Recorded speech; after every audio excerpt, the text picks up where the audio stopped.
and then next on to Karen. So Nicole, do you want to just say a few words? Yeah, so yes, in English, I am Nicole Boudreau from the Organic Federation of Canada. We are responsible. We have two big mandates with small mandates around, but we are responsible for review and interpretation of the Canadian Organic Standards and co-management of the Organic Science Cluster. The review is on, so check OFC messages because you will be invited to participate. Thank you. Karen?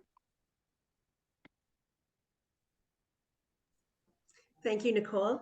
My name is Karen Murchison. I'm the newly hired Executive Director with the Canadian Organic Growers, COG, and I'm excited to be here today.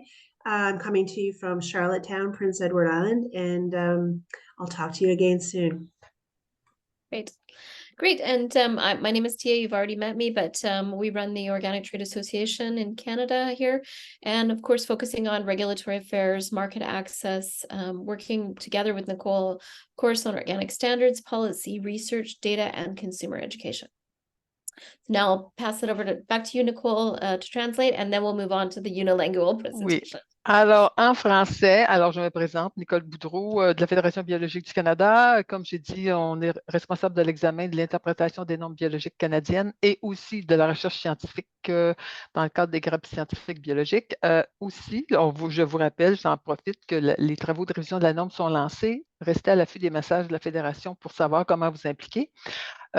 Aujourd'hui, il y a aussi Tia Loftgaard qui représente l'Association pour le commerce biologique au Canada, qu'on appelle COTA finalement. L'acronyme anglophone est toujours appliqué. Alors, COTA s'occupe d'affaires réglementaires, de l'accès au marché et des politiques qui entourent le commerce biologique au Canada, de la recherche sur les marchés et de l'éducation des consommateurs.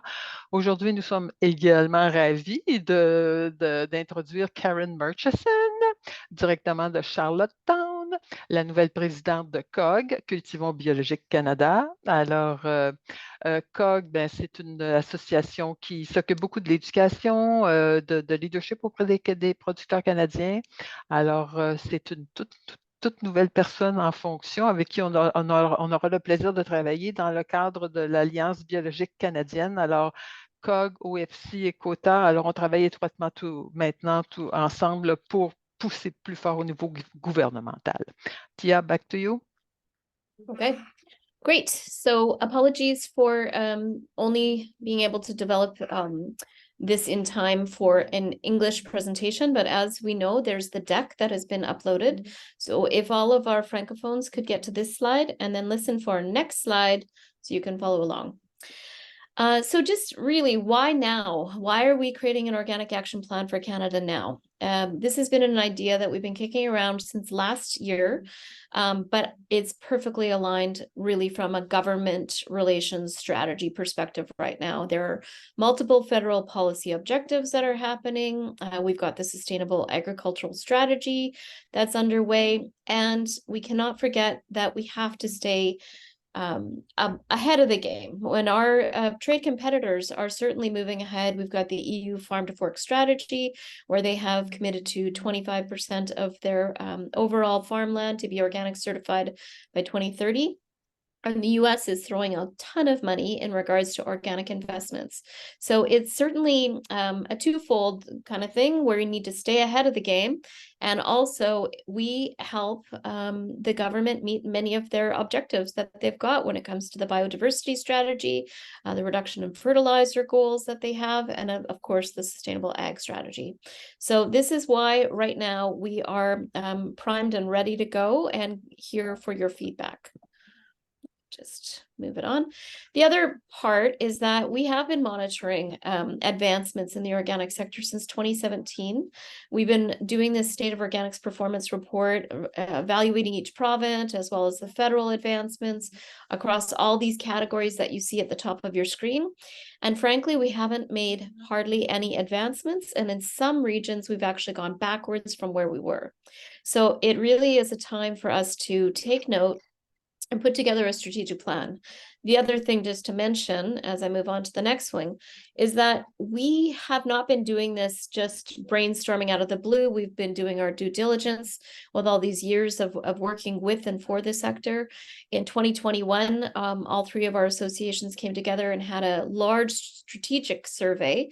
And this was important because we need to work together now that there is the dissolution of the Organic Value Chain Roundtable. So we are essentially trying to make sure that we keep that strategic plan that we had in place and keep things rolling forward. As we mentioned, the reports and the analysis that we've done through the state of organics has not shown advancement. It's shown either static or declines in most regions. Not all. Manitoba is advancing in some interesting ways. But as well, just to highlight that we have on an ongoing basis been meeting with politicians, we meet with bureaucrats, and it is time for a whole of Canada government approach in order for us to have a strategy. Where does organic live? Do we live in agriculture only? I don't think so. We need to live in environment as well. We live within health. We live within many of the global trade initiatives. So this is where we're looking for what we can do to build out a framework that has policy and program objectives built in and that we work in alignment with the federal and provincial governments. And so what we're going to go into now are what are the key elements of the Organic Action Plan.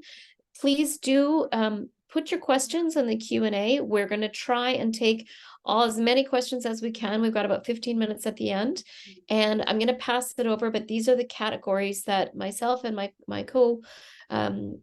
colleagues here are going to actually present on a little bit more of the detail, keeping in mind that we have not set targets. We're here to kind of get your perspective on, have we got the right framework and where should we go with the targets? So over to Karen. Next slide. Remember to say next slide. Perfect. Thank you, Tia. Good day, everyone. I'm very happy to be here. As was mentioned, my name is Karen Murchison. I'm the newly hired Executive Director of the Canadian Organic Producers. And we've taken largely responsibility for developing or drafting the production portion of this framework. And well, I'll take a few minutes just to outline how that looks and sort of what we're considering with regards to production support. So next slide, please. So as Tia had mentioned, organics is not just organic production, but it's also climate ready food production. And it aligns very closely with many of our federal government policy objectives. And I think that it's really important that we keep that in mind throughout the course of this presentation. The first area that I'm going to talk about today is growing domestic production. And this describes the kinds of supports that will be necessary to encourage growth in the sector. We feel that we need to see development of robust farmer networks, and that includes non-organic farmers supported by extension across the entire value chain and recognizing regional specificities. Of course, this will require additional financial and capital supports for infrastructure and providing access to things such as programs and financing that traditionally have been off limits to organic farms. As well, we'd hope to see investments to cover costs for things that are specific to organic production, such as the creation of buffer zones to protect against contamination and residue testing. In the same way that I started talking about robust farmer networks and knowledge exchange, education and extension are fundamental to attracting and retaining new entrants to the sector. We are strongly advocating and planning now for the creation of regionally adapted extension supports available to any farm and available at largely no cost. We recognize that currently, certainly non-organic farmers have access to nearly free extension supports through their input providers. And so we'd like this extended to all farms who are receiving the benefits of strong extension and agronomic supports. Next slide, please. So, mitigating risk. This is probably the most significant element of our production supports part of the plan. And it largely comes as a result of us hearing, and certainly over and over again, from farms across the country that are experiencing serious risks attached mostly to climate events. I hear from farms that are experiencing floods and drought, windstorms, hurricanes, all kinds of different climate-related events. And so we need to protect our farms from those types of risks, as well as ongoing risks related to organic production. So this is, as I said, obviously a big one, and we have spent a lot of time building this part of the plan. We want to see significant investment in systems and practices that are both mitigative and adaptive to climate change. This is essentially the framework for our own risk mitigation strategy. And as you can see, there are 4 pillars. And they outline the need for targeted investments, policy adaptations, and a comprehensive climate adaptation and plan and supply chain protections. And so that would be, next slide, I'm sorry. And real sustainability is only achievable if there is a next generation ready to step in. To grow the next generation, programs and policies need to be rooted in education and knowledge exchange and focused financial supports. It is essential to recognize early adopters and support them in current programs and policy supports. And we need to ensure that this is an aligned approach that covers all farms across the country. So next slide. Okay. So the reason that we really spent a lot of time on production is organic's nothing without production. We absolutely have to have that. But the other aspect is organizations like our national associations, our provincial associations, different regional bodies, as well as our government. So we have set forth in the plan what we'll need organizationally in order to structure ourselves for growth. And I've got the 4 pillars here, but I'm going to actually run into a little bit more of a discussion about it. Setting targets for future growth. We've seen that the EU has set some ambitious targets. And the question is what should Canada's targets be? We could certainly put together some numbers. I mean, we have been tracking data in regards to sales production, production of farmland, when it comes to manufacturers, the number of operators. Just right now, CODA's working on the 2022 numbers that we'll be releasing in September. And we've seen that there's a 9% growth in farmers. If we want to set some objectives to align with the 2030 goals of government, what should they be? So that is something that we're contemplating, that if we have all the proper supports when it comes to production and manufacturing, and we do the right thing in regards to continuing to build consumer demand in Canada and abroad for Canada exports, what should be those targets that we're targeting? And so that is going to be part of our plan, is to put together not just what the objectives of that we have of each one of these pillars, but also to put a return on investment for the government and what would be the budget and what targets do we want to hit. So this is something that we're going to be establishing as we go through this consultation, and we'll look for your feedback. Also, just to highlight that, of course, that cross-sectoral collaboration, we know that the agriculture sector is set up as a federal, provincial, territorial. We do have a structure right now in place where we're working together as the federal with all of the different levels. But I think it's really important for us to stay aligned. Certainly, since we lost the Organic Value Chain Roundtable, it's important. And we'll need a permanent committee to follow up on this action plan and work alongside us and to facilitate those whole supply chain discussions, because you can produce a lot, but if you don't have the market, then it's not going to get us where we need to go. The other thing, and this is something that this recommendation, of course, goes more towards government, that they need to have proper HR capacity within each one of the government departments that we're working with, dedicated and knowledgeable about organic. So our recommendations, of course, is to work with Agriculture Canada to have more human resources like they have at the USDA organic program. We need sufficient provincial staff, as well as CFIO enforcement staff needs to grow in line with the natural growth that we're already experiencing. And then, of course, integrating organic in other national policies and across different departments. So this is something that the Organic Action Plan is focused on, and how we can insert ourselves better to align and showcase how organic meets many of the government objectives. I'll turn the corner now into the market supports. Of course, increasing market access and trade. We want to do this both domestically and internationally, and we'll have to focus on education promotion and the programmatic approach. So just to get into some of the key areas that we're looking at is, how do we raise consumer awareness and promote the Canada Organic brand, not only here, but in international markets, so that it continues to be well respected.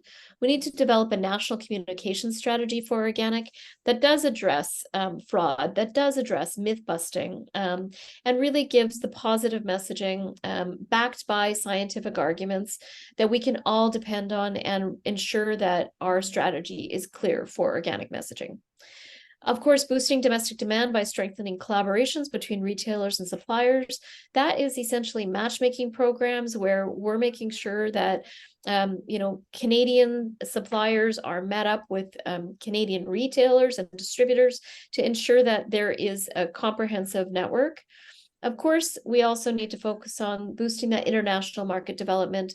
Canada is clearly a world leader on exports of many raw commodities and, frankly, on many packaged products, but there's still room to move there, and we need to stay ahead of the game.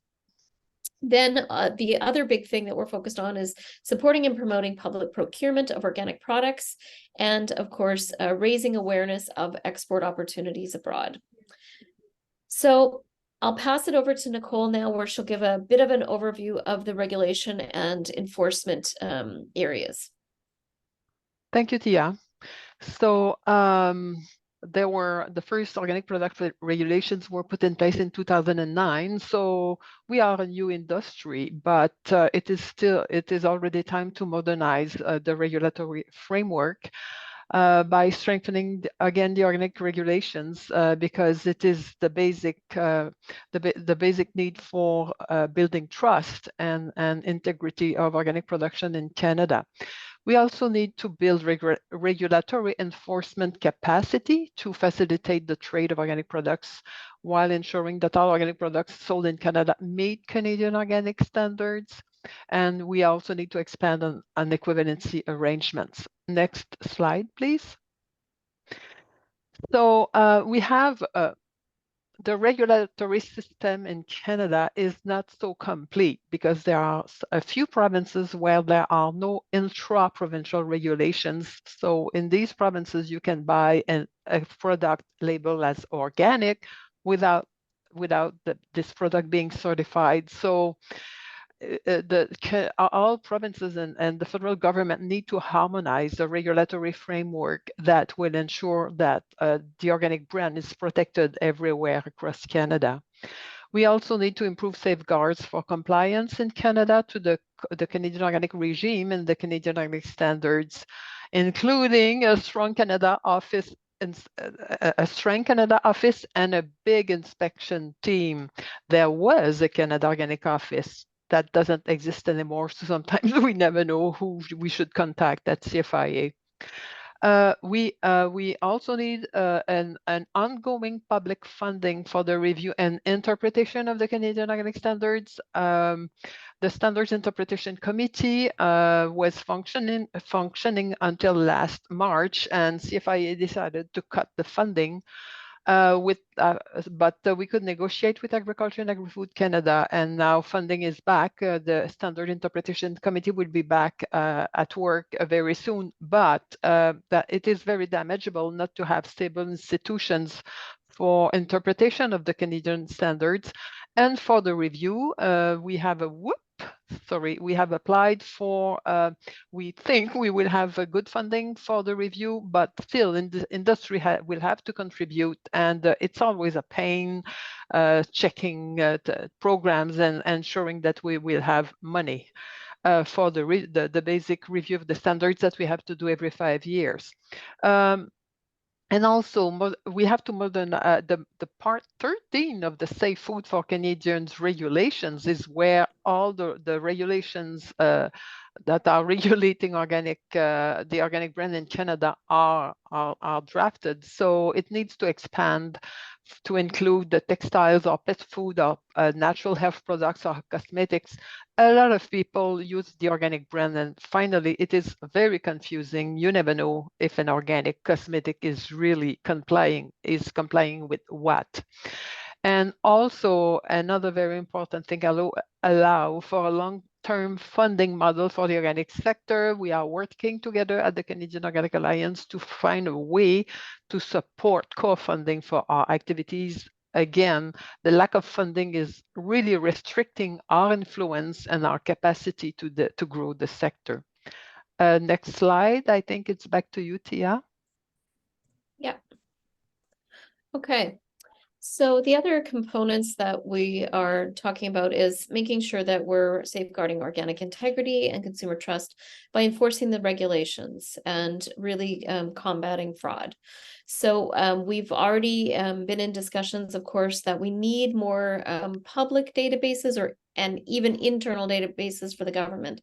But essentially, the two databases that we've been in discussion with for a long time is the EU Traces database, which really does monitor all imports coming in, and the US Organic Integrity Database, which definitely showcases organic claims in which operators, as well as a copy of their organic certificate.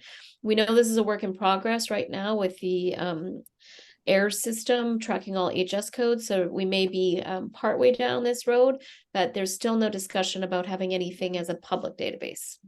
We definitely could have enhanced digital technologies for organic traceability and increased personnel for enforcement, we've mentioned already.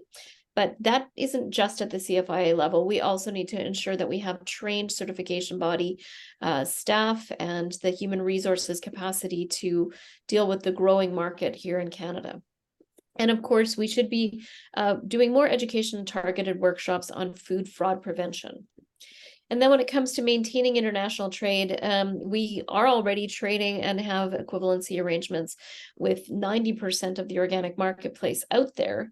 So we've changed it from expanding equivalencies to more maintaining, because I feel like we're not going to have that many more equivalencies coming. But we need to make sure that there is proper capacity to oversee and modernize the current and any future equivalency arrangements, and even ones that are being turned into trade treaties or agreements, formal trade agreements. And I think that's extremely important to even think outside of just equivalencies, but what other trade agreements are out there that organic should be able to capitalize off of. I'll turn the corner now, so next slide, into data supports. Data, of course, is so crucial, so important for us to actually have the data to be able to benchmark, to test our theories, are we going up or down, and to certainly make sure that we've got business tools to be able to make a decision, to prove to the banks, to write a business plan, all sorts of things. So we certainly have just broken it down into two sections: collecting production data and collecting market data. And we've got a big long list on this slide, which has sort of our minimal requirements that we think are needed for us to have the proper amount of data available for organic in order to be able to make sound business decisions. And this is something that we lost when the Organic Value Chain Roundtable dissolved. I was chairing that committee. We were getting quite far on improving the data with federal government departments, where available information was available, what was not, etc. A lot of this information, it may exist, but it's extremely expensive to buy, and we have to be doing that as associations at the provincial or federal level. So this is our laundry list of all the things that we would need in order to have comparative data that the non-organic sector already has at their disposal. And I'll turn it back over to Nicole. Next slide. Research with impact. The Organic Federation has been managing organic research in organic agriculture in cooperation with the Organic Agriculture Center of Canada. We've been managing research since 2009. So we have to pursue because so much more research needs to be done. So the government needs to prioritize organic research. And to recognize the impact and transferability of organic science for the betterment of all agriculture. You don't need to be an organic certified farmer to apply an ecological organic practice. We need investment in organic research, and we need knowledge transfer. Next slide, please. So, well, my dear friends, organic provides solutions to food safety and sovereignty. So we have to ensure that the government recognizes the environmental performance of organic production systems, the GHG reduction, carbon sequestration, biodiversity, richness of a healthy soil. All of this has ecological and economical value, and that needs to be recognized and incentivized. And there is a lot of the organic potential is still to be discovered. As one of my board member, one of the director of OFC board says, if there was as many funds invested in organic agriculture, research invested in organic agriculture than it did, and then it is in conventional agriculture, organic would become very absolutely productive. So so because productivity will benefit from innovation, we have still a lot of organic issues to resolve, such as addressing low phosphorus, to develop machinery technology for precise use of inputs and weed management. Agriculture Canada, they like the precise agriculture. It is a new trend. We can also develop inputs such as biofertilizers, biopesticides, and work on how to manage low input systems like organics. We have to improve genetics, not through GE, to identify varieties happy under organic management. There is a lot of participatory breeding that has been undertaken under the science cluster to identify the best varieties that are growing happily under organic management. We also have to insist on recycling of nutrients for waste reduction and promotion of circular economy. Also, there is so much more to be done about finding alternatives to antibiotic. Next slide, please. So all of this will be productive and will have impact if we invest in knowledge transfer. First of all, if we invest in research and if we invest in transfer of knowledge, because nature-based solutions address agricultural issues and capture organic market opportunities. As I said, it needs to be incentivized with specific research allocations. So we ask statutory grant programs for producers transitioning to organic production, specific grants to research institutions, universities, AFC research stations for organic research, and increased acres of certified research land. We need to invest in the coordination of research and extension. We need to read, and also we ask for a reduction of industry cash matching contributions in federal programs. In the first clusters, industry contribution was 25% of the research budgets, and now it is up to 50%. So it is industry needs to. It is surprising to understand that industry needs to invest so much in sustainable agriculture, in research in sustainable agriculture. We also need to support farmer-led innovation. Farmers, after many years of practices, a majority of them know how to improve yields and to improve production. We have to support for training of extension specialists and consultants. It is a transfer of research. And we need permanent programs to cover the cost of organic consultants and professionals to support organic farmers. Next slide, please. Back to Karen, I believe. It is, yes, thank you. I was listening so intently, Nicole.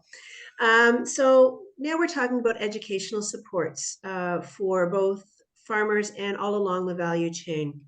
And education, as Nicole sort of led me into, is really important. So could we move to the next slide, please?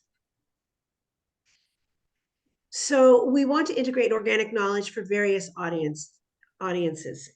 And that means both the public as well as our farmers, but again, as I mentioned, all along our value chain.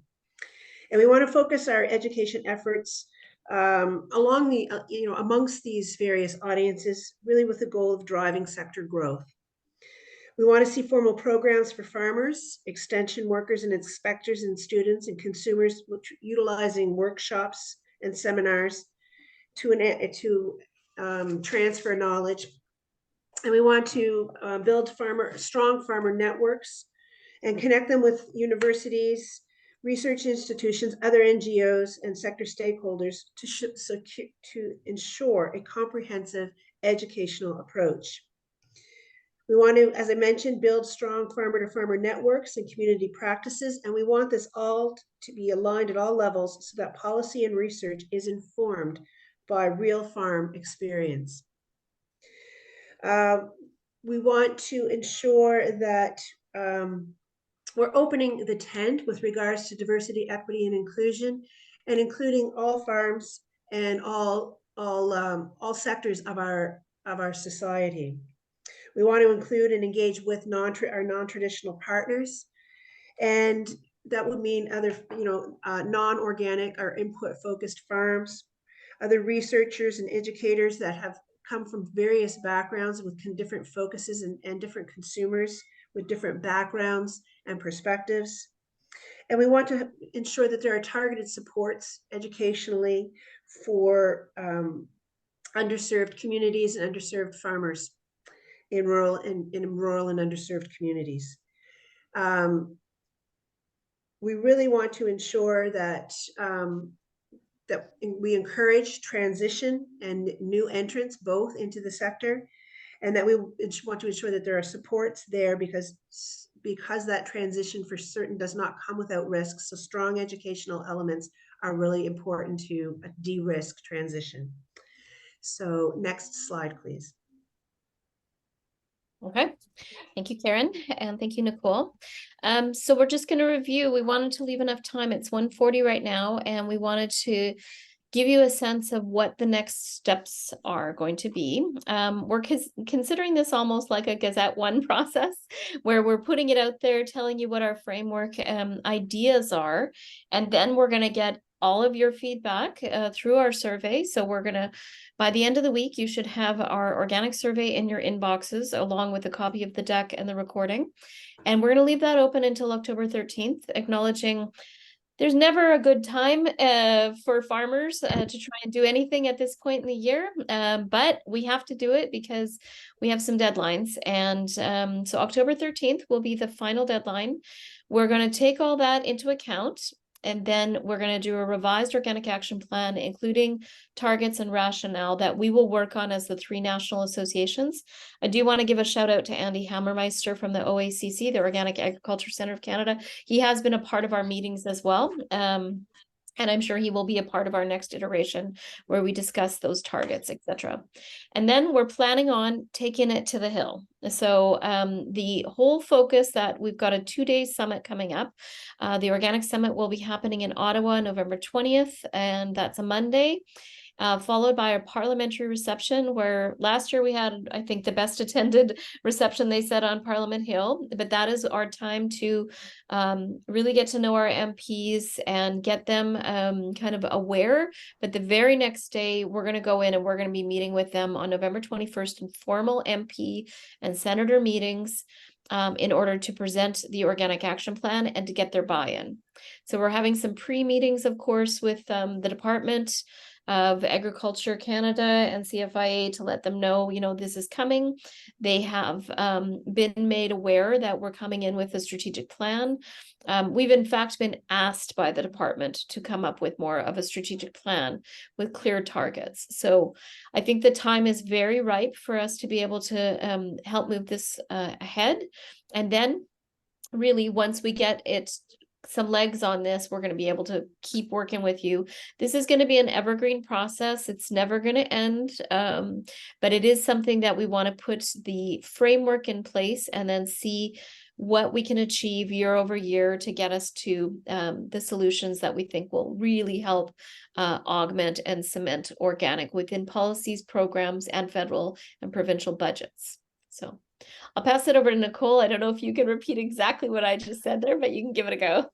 Yes. Alors, pour vous expliquer les prochaines étapes, bon, alors aujourd'hui, il y avait le webinaire où on vous présente un peu la base du plan d'action qu'on propose.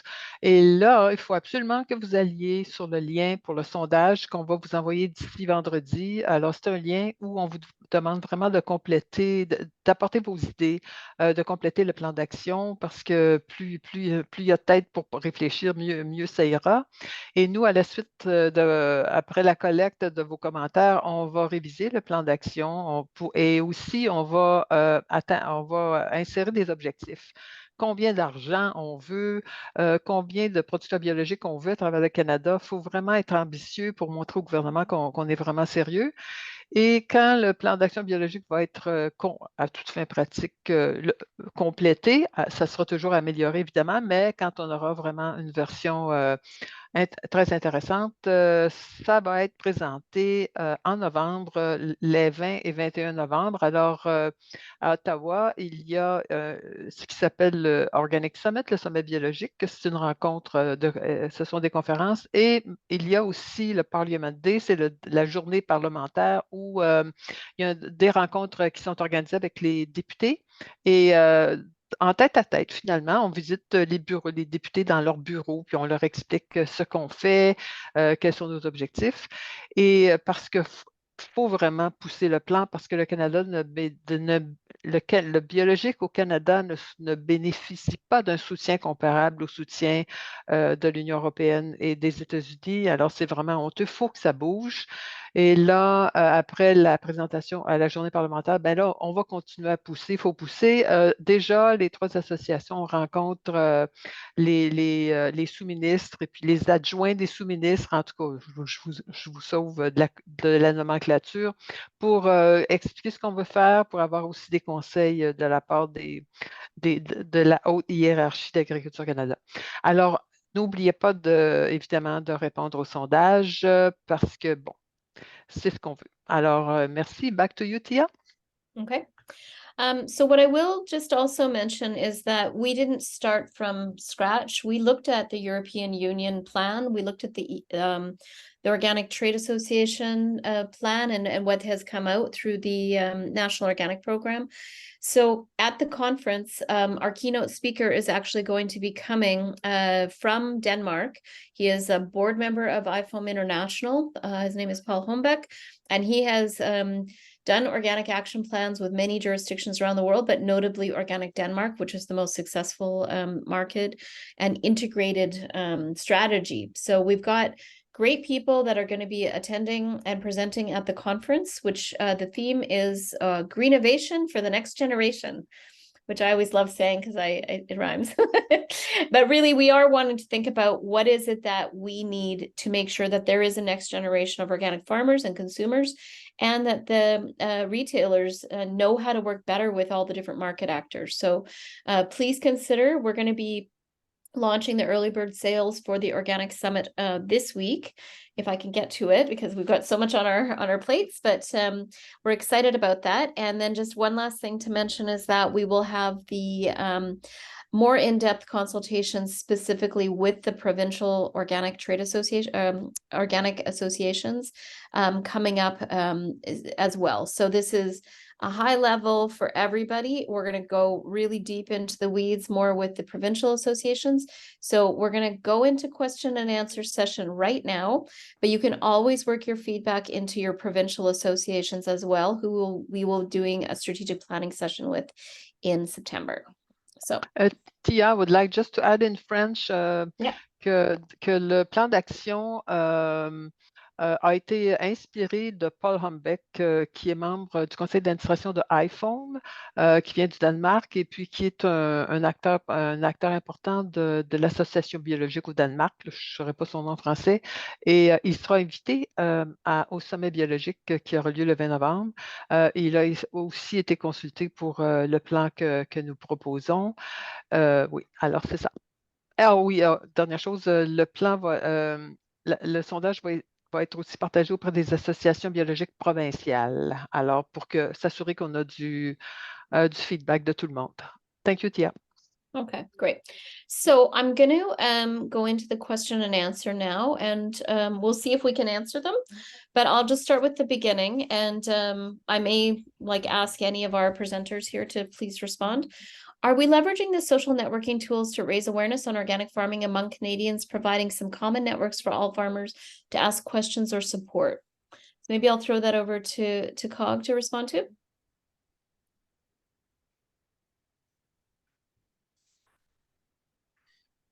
Sure. I think I'll probably pass that one along to either Gillian or Allison.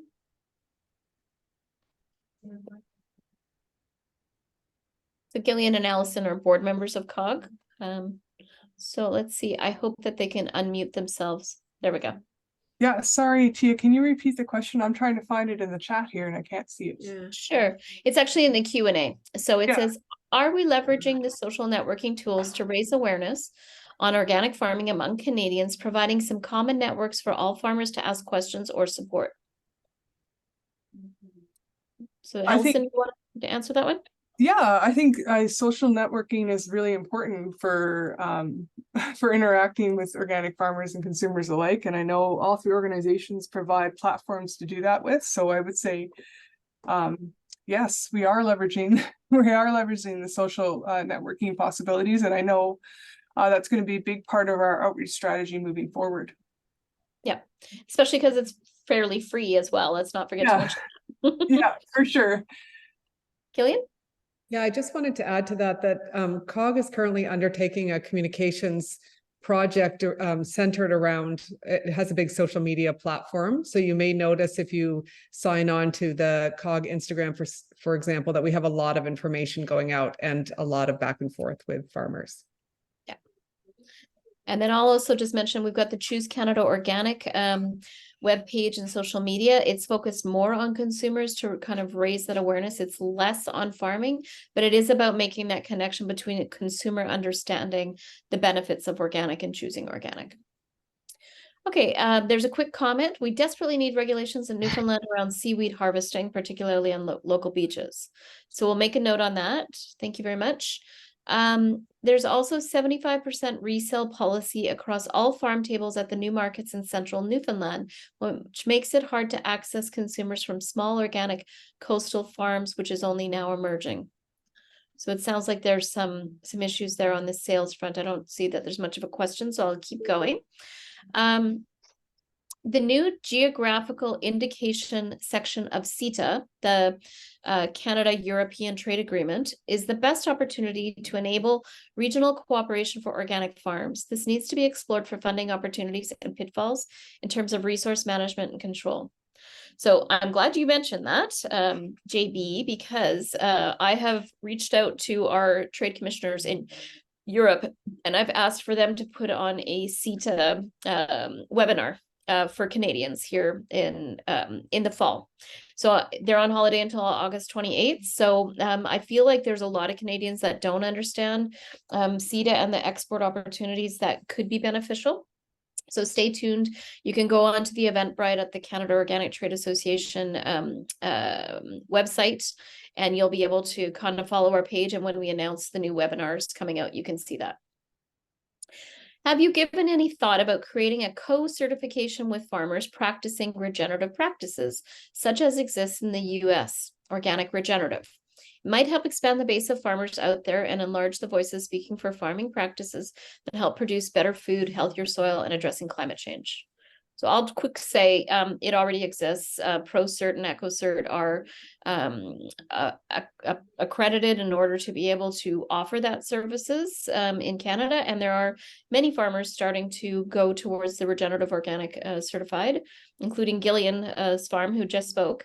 But was there more that you'd like to contribute there, Karen or Gillian or Allison or Nicole? Sure. Yeah, I can add to that just briefly. We are doing a considerable amount of work with regards to developing regenerative oats program, regenerative organic oats program in the prairies. Allison's farm is also regenerative organic certified. And so, that it is something that is happening. As I mentioned, we're, on the production side, we're very interested in expanding and being more inclusive with regards to inviting non-organic farmers into into the tent, so to speak, and undertaking regenerative practices on their path towards organic certification. yes, and it is, Nicole, I would add that actually it's only organic that is certified, and regenerative is certified too, but it is organic that is branded, that is regulated by the government. So for now, because of this, we focus on organic, but slowly, surely, when the regenerative develops, if it needs government supervision, and we'll see what happens. Okay, I'm going to move on because we're running out of time. What do you see as some of the best possible outcomes of this plan? Does anybody want to grab that? Money. No, programs to support the growth of the sector. It's money, funding for the industry, for the farmers who are applying organic practices and who are delivering ecological services to their region, to Canada. It is we need funding, we need programs. As I said, we need programs that are comparable to the US and EU programs that are supporting organic farming in these jurisdictions. It is important. I'll add a little bit to that. I do think that the outcome is that we're going to have stronger networks between the organic community and government. I think that we will be more embraced by government as understanding that the outcomes of organic really do align with their goals. And so there will no longer be a bit of a shyness around saying the O word when it comes to government programming.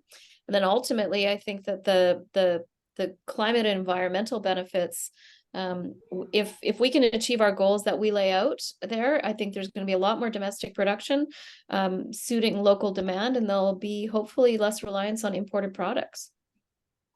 Gil? Yeah, I just wanted to add to that, Tia. The Canadian government is in a really important stage right now of developing the sustainable agricultural strategy. And we as COA had a really good submission around what we thought needed to be included, but we're still not getting the recognition that we deserve as early adopters and leaders in the climate-friendly agricultural movement. And so we're really hoping that some of this can feed directly into the government strategy, and that they can recognize that the role organic farmers have been playing and continue to play going forward. Good.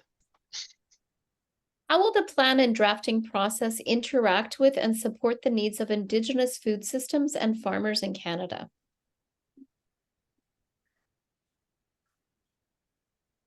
I mean, I can start on it, but I'm just trying to find the question.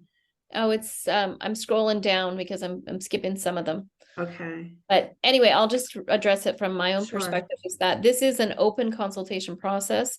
And we are trying to encourage everybody in all of Canada to interact and give us their feedback on this, of course. It is for, we know that there's a lot of alignment between Indigenous food systems and the organic practices that exist. So the more that everybody can help spread the news about this consultation going on, we encourage absolutely everybody to get involved and help us come up with the best possible achievable plan for Canada. And I would add to that as well that I think that we have to sort of connect with those Indigenous ways of knowing and sharing knowledge. And I think that you know, rooted in sustainability and conservation. And I think it's not only Indigenous communities, but I think there are newcomer communities across the country that come with knowledge and experience that I think will be well adapted to our new conversations around sustainable and regenerative and organic agriculture. And I think it is really incorporating all of those ways of knowing and all of that experience into moving our, as part of our education, but as part of moving our sector forward as well. Great. Now there's some very general comments or questions I think I'll skip over. But maybe this one, is there any plan to introduce farming and agriculture into the school system? And I know COG already does some of that work, so I'll let you speak to it. Yeah, we have a great program in the Ottawa region that we're hoping is serving more as a pilot. It's called Growing Up Organic, and we have a program that is curriculum based, that is in the elementary school in 3 school districts, 1 French and 2 Anglophone school boards. I'm sorry, in Ontario, in the Ottawa region. And we're hoping that we can use this pilot and this platform to expand this curriculum-based teaching about organic agriculture in the school system to other schools across the country. Great. We've only got 1 more minute left. Some of these questions are very general. Maylene, could I ask you to write in the websites of COG, CODA, and OFC? There's questions about how do you get certified. All of our web pages have the information on that. There's questions around which standards are considered in establishing the Canadian organic standards. I can quickly say that we review many of the equivalency countries that we want to have a equivalency arrangement in order to make sure that we stay aligned with sort of best practices by many other countries. There are people asking for PhD or master's research opportunities. We will be reaching out to you. Thank you very much. And of course, there's one last comment. Organic processed manufactured products, do they have a specific focus in the plan?